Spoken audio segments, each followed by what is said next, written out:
En janvier 2023, le Cameroun a scellé sa qualification pour la CAN des moins de 17 ans de la saison 2023, avec une victoire 2-0 contre la République du Congo. Mais lors de ce match, tout le monde a eu la surprise de voir que l'équipe victorieuse n'était pas celle qui avait été initialement sélectionnée pour la rencontre. La raison est que 21 joueurs du groupe original de 30 joueurs ont été expulsés après avoir échoué au test d'éligibilité à l'âge. Ils avaient subi un examen IRM pour déterminer l'âge osseux et à la suite de ce dernier, les footballeurs ont été disqualifiés de la compétition, selon le média BBC Sport. Et comme si ce n'était pas suffisant, 11 des remplaçants repêchés dans l'équipe ont également échoué à leur tour, car cette fois-ci ils étaient trop âgés pour jouer dans les qualifications. 11 plus 21, ça fait 32. Voilà donc le total des joueurs qui ont été privés de jeu. Leur expulsion s'est faite après que le président de la Fédération camerounaise de football, Samuel Eto'o, ait décidé un beau jour de leur faire passer des tests. Et le moins que l'on puisse dire, c'est qu'il n'avait pas eu tort de le faire, puisque ce problème d'âge existe depuis la nuit des temps. Cette décision a provoqué un scandale médiatique car beaucoup pensent que les joueurs devraient avoir leur chance, la plupart d'entre eux dépendant du football et venant de milieux pauvres et défavorisés. C'est ce qui explique d'ailleurs le fait que les joueurs impliqués aient menti sur leur vrai âge. Et vous, qu'en pensez-vous de cette affaire ? Attendez, avant de nous répondre dans les commentaires, continuez la vidéo jusqu'à la fin car nous avons d'autres controverses dans le football à vous montrer. Alors installez-vous confortablement, voici les plus grosses controverses qui ont eu lieu dans l'histoire de la Coupe d'Afrique des Nations. Vous n'y avez peut-être pas fait attention à moins que vous soyez zimbabwéen ou kényan, mais le Zimbabwe et le Kenya n'ont pas pu participer aux qualifications à la Coupe d'Afrique des Nations 2023. Si vous l'avez remarqué, vous vous êtes certainement dit que ces deux équipes ont dû être éliminées aux qualifications, mais pas du tout. Elles n'ont pas pu poser un seul pied sur la pelouse. La raison ? Eh bien, la Confédération africaine de football a pris la décision de les exclure en raison de leurs interdictions continues du football international imposées par la FIFA après que les gouvernements des deux pays soient intervenus pour dissoudre leurs fédérations respectives. Vous vous souvenez ? La Fédération kenyane de football a été reprise à la suite d'allégations de détournement de fonds et de fraude, et un comité intérimaire a été nommé en novembre 2021. Quant à la Fédération zimbabwéenne de football, elle a aussi été suspendue par son gouvernement après avoir été accusée d'incompétence flagrante et de détournement de fonds également. Les deux équipes espéraient voir leurs interdictions levées 2 semaines avant leur premier match de qualification pour la Coupe des Nations afin de pouvoir participer à la campagne de qualification 2023. Mais aucun des deux pays n'a été en mesure d'être réadmis dans le giron international. Du coup, les deux associations, la Fédération kenyane de football et la Fédération zimbabwéenne de football, ont tout simplement été considérées comme perdantes et éliminées de la compétition. Vous n'étiez peut-être pas né lors de la CAN 1992, mais sachez qu'à l'époque, il y avait eu une grande controverse.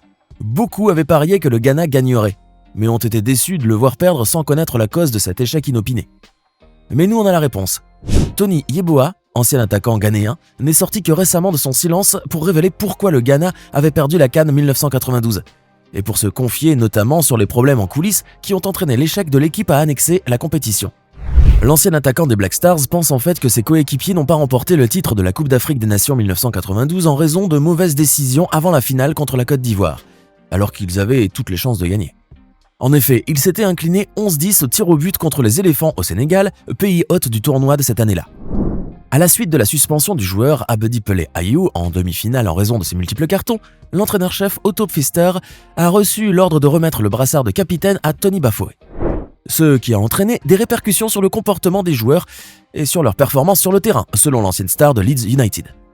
Tous les joueurs ont très mal pris cette passation à l'improviste alors qu'ils s'attendaient le début du match dans les vestiaires. Ils n'ont donc pas eu le temps de digérer la nouvelle qu'ils devaient déjà entrer en jeu.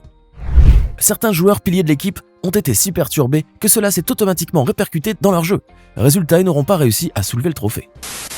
Si vous vous demandez pourquoi le Nigeria a le chic de toujours rater des super compétitions alors que c'est quand même une équipe de tonnerre, eh bien voici la réponse. En 2010, les Super Eagles du Nigeria ont été bannis des compétitions internationales par la FIFA, invoquant l'ingérence du gouvernement 3 mois après avoir échappé de justesse à une suspension pour la même raison. Cette suspension signifiait que le Nigeria ne pouvait même pas espérer participer à des compétitions internationales de clubs soumises à une limite d'âge. En effet, l'instance dirigeante du football avait déjà menacé de les suspendre quelques mois auparavant lorsque le gouvernement, furieux de l'élimination de l'équipe nationale au premier tour de la Coupe du Monde, lui avait ordonné de se retirer de toute compétition internationale pendant 2 ans. Bon, entre-temps, le président de l'époque, Goodluck Jonathan, a eu le temps de décolérer et de revenir sur sa décision, s'apercevant sans doute qu'il y est allé un peu fort et qu'il a exagéré.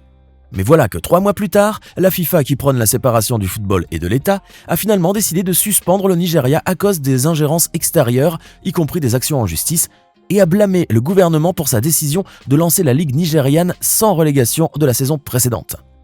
Pendant toute la période de suspension, la NFF n'a pu être représentée dans aucune compétition régionale, continentale ou internationale, y compris au niveau des clubs, ni dans les matchs amicaux, et n'a pas non plus bénéficié de la subvention annuelle de 250 000 $.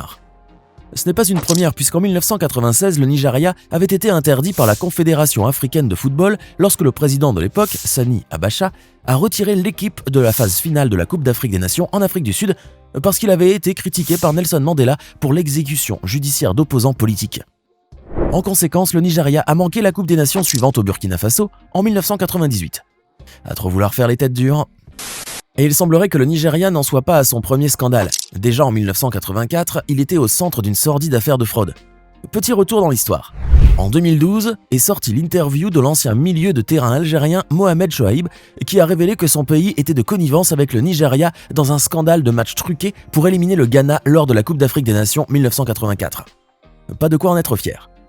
Le joueur Chouaib, qui a participé au tournoi en Côte d'Ivoire, a ajouté que les deux pays avaient conclu en commun un accord pour éliminer les Black Stars, car le Nigeria avait à l'époque urgemment besoin d'un match nul pour se qualifier pour les demi-finales du tournoi. Mais pour cela, le Ghana devait gagner contre le Malawi, puis prier pour que les Super Eagles s'inclinent face à l'Algérie pour pouvoir se qualifier. Finalement, le Ghana a remporté le match contre le Malawi, mais n'a pas pu se qualifier car l'Algérie et le Nigeria ont fait match nul, à la surprise générale, sauf bien évidemment pour l'Algérie et le Nigeria qui avaient malicieusement étudié le plan à l'avance pour se contenter d'un match nul. L'ancien milieu de terrain avoue sans vergogne qu'ils ont appris à truquer les matchs après leur épreuve de 1982 où il a été soupçonné qu'un complot similaire entre l'Allemagne et l'Autriche lors de la Coupe du Monde avait conduit à l'élimination de l'Algérie du tournoi. Et comme ils étaient très déçus de leur défaite lors de la Coupe du Monde 1982, les Algériens ont voulu faire la même chose au Ghana 2 ans plus tard. Comme vous le devinez, le mal ne finit jamais vainqueur puisque malgré cette malicieuse fraude qui a mené à la qualification du Nigeria pour les demi-finales, ce dernier a finalement perdu le match final contre le Cameroun. Avant de continuer, n'oubliez pas de cliquer ici pour vous abonner si vous aimez cette vidéo et d'activer toutes les notifications pour ne rater aucune de nos prochaines vidéos. Une grande controverse a vu le jour lors de la finale de la CAN 2000, qui était arbitrée par le Tunisien Mourad Dahami. Elle était si scandaleuse que 24 ans plus tard, la pilule n'est toujours pas passée pour certains. À l'époque, les Nigériens s'étaient inclinés en Coupe d'Afrique des Nations devant le Cameroun, mais à en croire certains, cette victoire du Cameroun n'était pas justifiée. Menés au score 0-2 après 30 minutes de jeu suite à 2 buts de Samuel Eto'o fils et Patrick Mbona, les Green Eagles ont réalisé une prouesse en remettant les pendules à l'heure avec l'intervention de Raphaël Choukou et d'Augustine JJ Okocha. À la fin du match, les scores restant inchangés, les deux sélections devaient être départagées par la fatidique séance de tir au but. Sous pression après que Nwankwo Kanu ait raté sa tentative, le joueur Victor Ikpeba tente une tromperie du gardien camerounais avec une frappe limpide qui percute la barre transversale avant de dépasser la ligne de but puis ressortir de nouveau. Je ne sais pas ce que l'arbitre faisait à ce moment précis, peut-être qu'il se faisait un petit sandwich beurre-jambon, mais il a bien évidemment raté ce tir et ne l'a pas accepté. Aux grandes dames des Nigérians qui se sont inclinés finalement 4-3 dans la Lotteria. La presse nigérienne était si remontée qu'elle a qualifié ce refus de vol du siècle au lendemain de cette apothéose du football africain. Bien sûr, on n'a pas épargné l'arbitre qui a été lynché par les Nigérians, l'accusant ouvertement de fausser la finale de la Coupe d'Afrique des Nations. En 2019, lors de la Coupe d'Afrique des Nations en Égypte, un énorme scandale a éclaté lorsque le milieu de terrain Amer Warda a été renvoyé pour des raisons disciplinaires par sa propre équipe. Le comble pour un joueur hôte de la CAN. Cette décision a été annoncée le jour même où l'équipe égyptienne devait affronter la RD Congo. Le match s'est fait bien évidemment sans Warda qui, selon la Fédération égyptienne de football, semait le trouble et le désordre. Il leur fallait donc prendre cette décision cruciale pour maintenir la discipline, l'engagement et la concentration lors du match. Ils ont viré le pitre, quoi. Pourquoi ça a créé un scandale ? Eh bien parce que le joueur de 25 ans était quand même le favori de l'équipe. Notez que lors du match précédent, il était rentré comme remplaçant et avait mine de rien mené son équipe à la victoire. Il était clairement le favori pour remporter le tournoi, mais éthique du football oblige. On termine avec cette bavure arbitrale, couplée à des problèmes d'ordre sécuritaire qui ont entaché la Coupe d'Afrique des Nations 2021 au Cameroun. Cela s'est passé lors du match Mali-Tunisie, durant lequel l'arbitre n'était ce jour-là pas du tout dans ses baskets puisqu'il a fait un véritable fiasco. Il a sifflé à 2 reprises le coup de sifflet final trop tôt, provoquant ainsi la colère des entraîneurs de l'équipe perdante ainsi qu'un long débat sur la question de savoir si le match devait être repris ou pas. Ce jour-là, le Mali menait la victoire à 1-0 lorsque Gianni Sikaswe a tout bonnement décidé de mettre fin au match à la 85e minute. La deuxième faute aura lieu quelques secondes plus tard lorsque l'arbitre va expulser le remplaçant malien El Bilal Touré à la 87e minute pour un tacle irréfléchi, là encore une décision discutable. Et comme jamais 203, Sikazwe a de nouveau sifflé la fin environ 20 secondes avant la fin des 90 minutes, selon l'horloge du stade et les retransmissions télévisées. Environ 3 minutes de temps additionnel étaient attendues. Cette fois, le deuxième coup de sifflet précoce a rendu furieux l'entraîneur tunisien Monder Kebayer et d'autres membres de l'équipe d'entraîneurs. Ce dernier s'est lancé en courant sur la pelouse pour botter les fesses de l'arbitre et vu la colère dans ses yeux, on a dû escorter Sikazwe hors du terrain pour lui éviter un œil au beurre noir. Et lorsque les officiels ont tenté de remettre le match sur le tapis 30 minutes de débat plus tard, la Tunisie a refusé de revenir parce que, soi-disant, les joueurs étaient déjà dans leur petit bain de glace à ce moment-là. Tant pis, on leur aura quand même proposé. En tout cas, la victoire pour le Mali a été retenue. Par contre, on n'a plus revu Sikazwe sur le terrain cette année-là. Il a été temporairement suspendu par la CAF en 2018 à la suite d'accusations de trucage de match pour son incroyable performance ce jour-là. Je ne sais pas vous, mais moi je sens quand même qu'il était du côté de ses frères maliens. Je dis ça, je dis rien. Maintenant, dites-nous dans les commentaires ce que vous pensez de ces controverses de la CAN.